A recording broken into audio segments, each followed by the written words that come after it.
Hi hello friends. അപ്പോൾ പല tin ഫ്ലെയിംസും കണ്ടുമുട്ടുന്നത് ആഫ്റ്റർ മാരേജിന് ശേഷമാണ്. ഒരു 80% കണ്ടിട്ടുള്ളത്. അപ്പോൾ അതുകൊണ്ട് തന്നെ ഒരു 30s-ലും 40s-ലൊക്കെ ആയിരിക്കും മിക്ക ടിൻ ഫ്ലെയിംസും തമ്മിൽ റീജോയിൻ ചെയ്യുന്നുണ്ടാവുക. റീജോയിൻ ചെയ്യാന്ന് പറഞ്ഞു കഴിഞ്ഞാൽ ടിൻ ഫ്ലെയിംസ് ഈ ഒരു ജന്മത്തിൽ മാത്രമല്ല, പല ജന്മങ്ങളായിട്ട് യാത്ര ചെയ്തുകൊണ്ടിരിക്കുന്നവരാണെന്ന് കേട്ടോ. അപ്പോൾ ഒരു വിവാഹ ബന്ധത്തിൽ ആയിരിക്കുമ്പോൾ നമ്മുടെ ടിൻ ഫ്ലെയിമിനെ കാണുമ്പോൾ നമ്മുടെ ഉള്ളിൽ മൊത്തം ഒരു ലോകം കിടന്നിങ്ങനെ കുലുങ്ങുന്നൊരു ഫീലിങ്സാണ് നമുക്കുണ്ടാവുക. അപ്പോൾ അതൊരു വെറും ഒരു ആകർഷണമല്ല എന്നുള്ളത് നമ്മളപ്പോൾ തിരിച്ചറിയും. അപ്പോൾ നമ്മളുടെ ആത്മാവ് ഏറെ കാലമായിട്ട് ഒരാളെ തേടി നടന്നിട്ട് അയാളൊരു കണ്ടുപിടിച്ച പോലെയൊക്കെയാണ് നമുക്കൊരു ഫീലിങ്സ് ഉണ്ടാവുക. നമ്മളുടെ ലോകം തന്നെ ആകെ ഷെയ്ക്കാവും. ഈ ഒരു കൂടിക്കാഴ്ചയ്ക്ക് ശേഷം ശരിക്കും പലർക്കും പലതരത്തിലുള്ള മാറ്റങ്ങൾ അനുഭവപ്പെടും. ശരിക്കും നമുക്കത് ഓരോ പോയിൻ്റ് വൈസായിട്ട് എക്സ്പ്ലെയിൻ ചെയ്യാനായിട്ട് സാധിക്കില്ല. അതിനേക്കാൾ ഉപരിയുള്ള ഒരു ആഴത്തിലുള്ള ഒരു മാറ്റമായിരിക്കും ഉണ്ടായിരിക്കാം.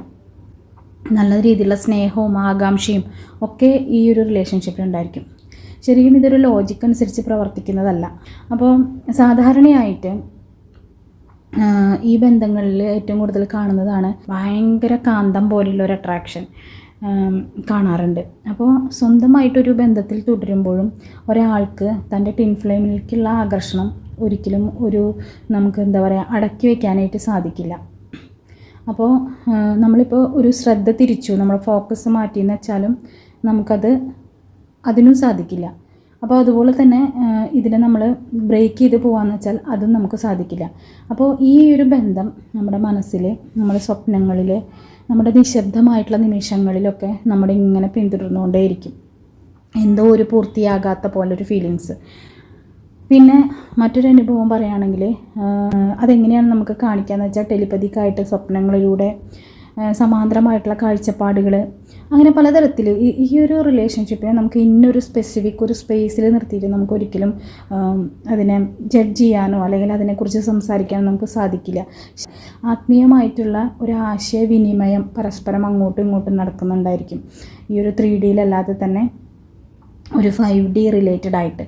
അപ്പോൾ നമുക്ക് ഒരു നിലവിലുള്ള ബന്ധത്തിൽ പല ഇഷ്യൂസ് ഉണ്ടാവും. ഈ ഒരു ടിൻ ഫ്ലെയിം നമ്മുടെ ലൈഫിൽ വരുമ്പോൾ ഒരു 3Dയിലുള്ള ഒരു പാർട്ട്ണറിൻ്റെ അടുത്ത് നമുക്ക് മാനസികമായിട്ടുള്ളൊരു അകലം, സംസാരിക്കാനുള്ളൊരു താല്പര്യക്കുറവ്, അതുപോലെ തന്നെ മൗനം, ഇതൊക്കെ ആയിരിക്കും ആ ഒരു പ്രത്യേക ഒരു ടൈം പീരീഡിൽ ഉണ്ടാവുക. അപ്പോൾ അവരോടുള്ളൊരു ആകർഷണവും അവരോടുള്ള ഒരു കെമിസ്ട്രിയും നമുക്ക് അവിടെ ഇല്ലാണ്ടാവും. അപ്പോൾ ഇത് നമ്മുടെ ശ്രദ്ധയിൽ പെടാം. അതുപോലെ തന്നെ അപ്പോൾ ഇതൊക്കെ ഉണ്ടാകുമ്പോൾ നമുക്കൊരു കുറ്റബോധം, നമുക്കൊരു ആശയക്കുഴപ്പം, നമ്മുടെ ഭയങ്കര സംഘർഷമൊക്കെ നമുക്ക് ഉണ്ടാക്കും ആ സമയത്ത്. പക്ഷേ പലരും ഇത് അവഗണിക്കുന്നു എന്നുള്ളതാണ് ഒരു സത്യം. അതായത് ഈ ഒരു ടിൻ ഫ്ലെയിം ജേണിയിൽ, റിലേഷൻഷിപ്പ് എന്നല്ല, ഒരു ടിൻ ഫ്ലെയിം ജേണിയിൽ വരുമ്പോൾ നമ്മുടെ ഉത്തരവാദിത്തം ഇല്ലാതാക്കാനാണോ ഡിവൈൻ നമുക്ക് അങ്ങനെ ഒരു ജേണി തരുന്നത്? ഒരിക്കലുമല്ല. ഒരു കർമ്മപരമായിട്ടുള്ളൊരു പൂർത്തീകരണം, അതായത് ഒരു ലെസൺ പൂർത്തീകരിക്കാനുണ്ട്, ഇല്ലെങ്കിൽ അത് അപൂർണ്ണമാവും ആ ആത്മാക്കൾ തമ്മിലുള്ളത്. അപ്പോൾ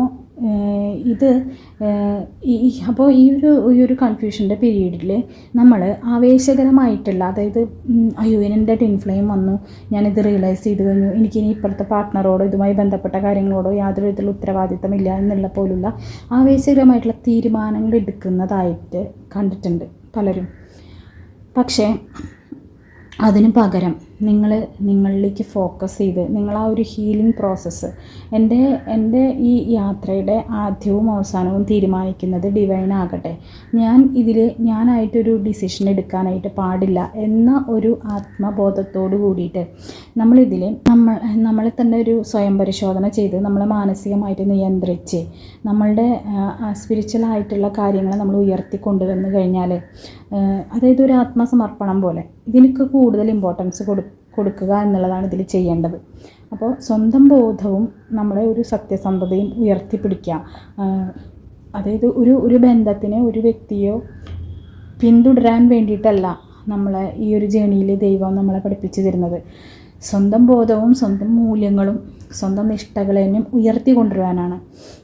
അപ്പോൾ ഓരോ തീരുമാനം എടുക്കുമ്പോഴും നമുക്ക് ട്വിൻ ഫ്ലെയിം ജേണിയിൽ ഭയങ്കര ബുദ്ധിമുട്ടാണ്. ഇതൊരു ആത്മബന്ധം എന്ന പേരിൽ ഇതിനെ കണ്ടിട്ട് നിലവിലുള്ള ഉത്തരവാദിത്തങ്ങളൊക്കെ മാറ്റി ഈ ഒരു കാര്യത്തിലേക്ക് ഫോക്കസ് ചെയ്തിട്ട് നമ്മൾ എന്തെങ്കിലും ഒരു കാര്യങ്ങൾക്ക് തീരുമാനം എടുത്തു കഴിഞ്ഞാൽ അതിൻ്റെ ആ ഒരു കർമ്മഫലം കൂടെ നമ്മൾ അനുഭവിക്കേണ്ടി വരും. അത് നമുക്ക് ഒരുപാട് വേദനകൾ തന്നെയായിരിക്കും സൃഷ്ടിക്കുക. ഈ യാത്ര എന്ന് പറയുന്നത് ശരിക്കും എന്തെങ്കിലും തരത്തിലുള്ള വികാരങ്ങൾ സാറ്റിസ്ഫൈ ചെയ്യാൻ വേണ്ടിയിട്ട് നമ്മുടെ പ്രതിബദ്ധതകളെല്ലാം ഉപേക്ഷിക്കുക എന്ന് പറയും. നമ്മുടെ ഉത്തരവാദിത്തങ്ങൾ, നമ്മുടെ കുറേ കാര്യങ്ങളുണ്ടായിരിക്കും. അങ്ങനെ ഉപേക്ഷിക്കുന്നതിനെ കുറിച്ചിട്ടല്ല. മറ്റൊരാൾക്ക് ഹാനി, മറ്റൊരാൾക്ക് എന്തെങ്കിലും വിധത്തിലുള്ള ദോഷം അതുണ്ടാക്കിക്കൊണ്ട് ബോധപൂർവം തന്നെ നമ്മൾ ഇങ്ങനെ അതിൽ വളരാൻ പറ്റുമെന്ന് ചിന്തിക്കുന്നുണ്ടെങ്കിൽ അത് തെറ്റാണ്.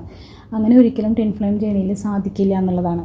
അപ്പോൾ നമ്മുടെ മുന്നിലുള്ളവരെ ഒരേപോലെ ഈക്വലായിട്ട് ട്രീറ്റ് ചെയ്യാൻ നമ്മളിതിൽ പഠിക്കുക. നമ്മുടെ ക്ഷമ നമ്മളിതിൽ കൊണ്ടുവരാം. നമ്മളിൽ സെൽഫ് ഫോക്കസ്ഡ് ആവാം.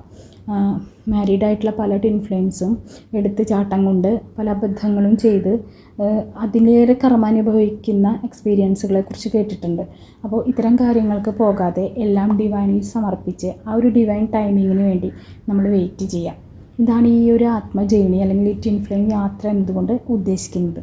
ഇതിൻ്റെ ഉത്തരം നമുക്ക് പറയാനാണെങ്കിൽ നമുക്കൊരു കമ്പൈൻഡ് ആയിട്ടുള്ളൊരു പർപ്പസ് അല്ലെങ്കിൽ ഒരു സോൾ മിഷൻ, ജോയിൻ്റ് ആയിട്ടുള്ളൊരു സോൾ മിഷൻ എന്താണെങ്കിലും കാണും.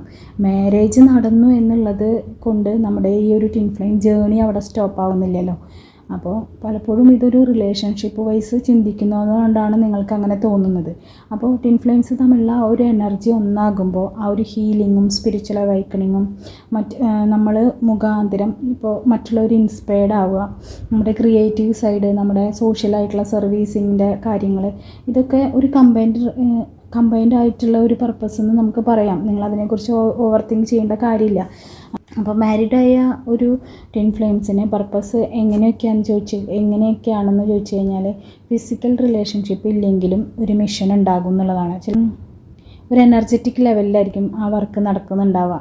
പിന്നെ പാരലലായിട്ടുള്ളൊരു ലൈഫ് പർപ്പസ് കണ്ടിട്ടുണ്ട്. അതെങ്ങനെയാണെന്ന് വെച്ചാൽ രണ്ടുപേരും വേറെ വേറെ ലൈഫിലിരുന്നാലും സിമിലർ ആയിട്ടുള്ള വർക്കുകൾ ചെയ്യുക. അതായത് ഇപ്പോൾ ടീച്ചിങ്, ഹീലിങ്, അങ്ങനെയുള്ള കാര്യങ്ങളൊക്കെ. അങ്ങനെ കുറേ എക്സാമ്പിൾ ഇപ്പോൾ നമ്മുടെ ഗ്രൂപ്പിൽ തന്നെ പലരും എന്നോട് ഡിസ്കസ് ചെയ്തിട്ടുണ്ട്. പിന്നെ ഒരു ഔട്ടർ പർപ്പസ് എന്ന് പറയുമ്പോൾ ട്വിൻ ഫ്ലെയിംസിൻ്റെ കണക്ഷൻ എന്ന് പറയുമ്പോൾ ആദ്യം വൂൺസിനെയൊക്കെ ഹീൽ ചെയ്യലാണല്ലോ. അതുപോലെ സെൽഫ് അവെയർനെസ് വളർത്തൽ.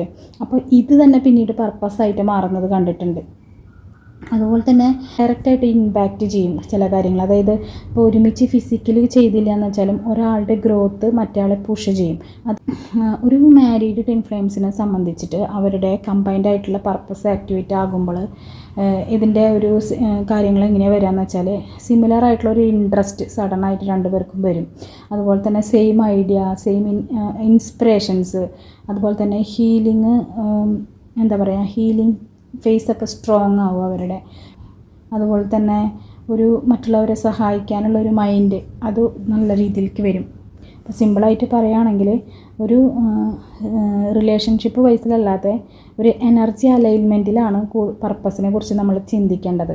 അപ്പോൾ ഇത്രയാണ് ഈ ഒരു സോൾ പർപ്പസുമായി ബന്ധപ്പെട്ടിട്ട് മാരീഡ് ആയിട്ടുള്ള ട്വിൻ ഫ്ലെയിംസിനെ എന്തൊക്കെയാണ് വരിക എന്നുള്ളത് എനിക്കറിയാവുന്ന കാര്യങ്ങൾ. Thank you universe, thank you divine.